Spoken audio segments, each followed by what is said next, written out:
In this video, we're going to talk about one simple exercise called the hip hinge that's going to help you troubleshoot your hip pain.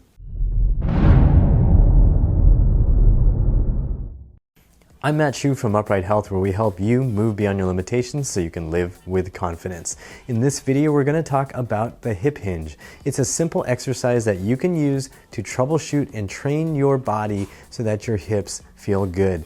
It's an exercise that we use in our do-it-yourself programs like Fix Anterior Pelvic Tilt and our FAI Fix program to help people who've got some pretty severe hip pain.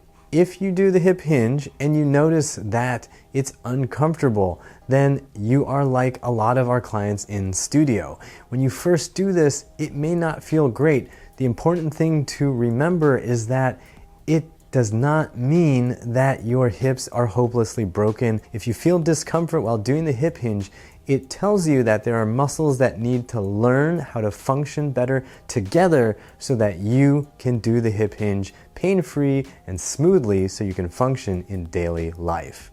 If this is your first time watching an Upright Health video, be sure to check out the description box as well as the cards that appear throughout the video for helpful links to help you. And if you're already familiar with Upright Health and you want to train with us live and save $400 on an amazing experience, then be sure to check out the link for our retreat in Spain in the summer of 2018. It's the first time we're ever doing this, hopefully not the last. And if you want to save money, you can get in on early bird registration. We have very limited slots open for the retreat. So if you want to join us, you want to learn with us, then click the link and submit your application today. All right, now all that out of the way, let's get started with the hip hinge.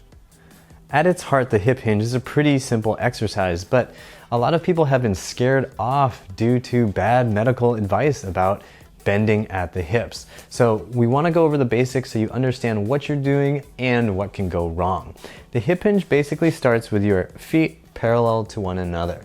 Your knees are going to stay pretty straight. You can have a little bend in them, and we definitely don't want them to be locked out and hyperextended. So you have a little bit of a knee bend, and then what you're going to do is keep the spine in a neutral position. So you don't want to be arched and you don't want to be curved. You're just going to a neutral position.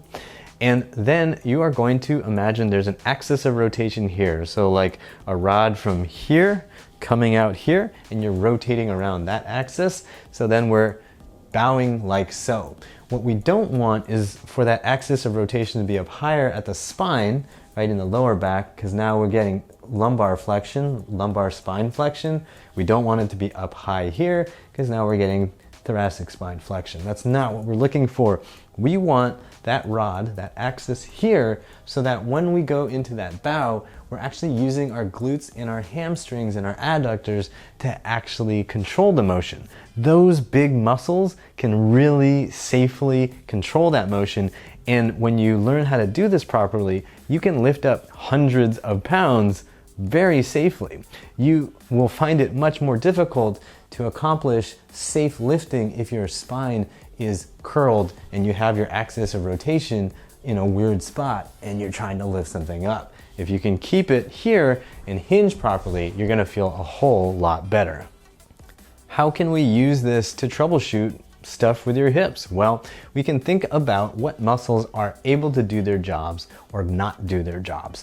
So in the hip hinge, it's really common to see people start off being completely unable to get anywhere close to 90 degrees of hip flexion. So this angle here.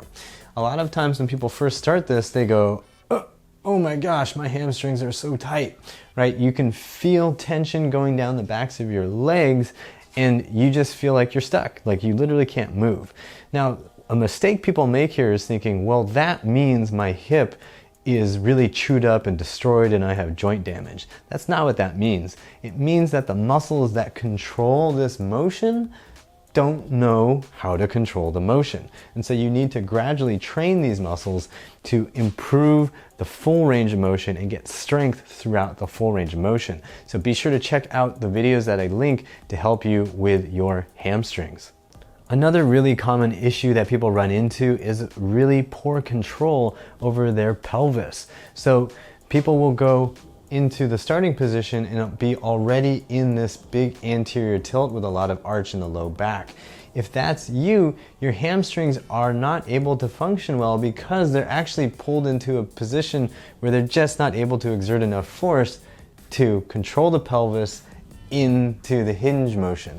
So you'll feel like, okay, I'm here and then I want to go more. You actually can't because your pelvis is already so much into anterior tilt, you run out of room, right? You need to actually have that there so that your femur can sit into the socket better, right? So dealing with anterior tilt is a big deal. It can really help with your hip mobility if you can just get the pelvis to maintain the right position.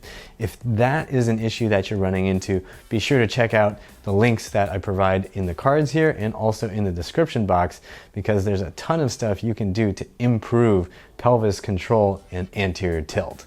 All right, so let's talk about expectations of improvement in the hip hinge. This is an area where people get messed up because doctors, chiropractors, and physical therapists will sometimes say really inaccurate, irresponsible stuff like, you should never hip hinge because hip hinging will break your back or will give you arthritis. Those are inaccurate statements. You need to practice the hip hinge because it's a basic function of your body and something you as a human need to be able to do to feel comfortable.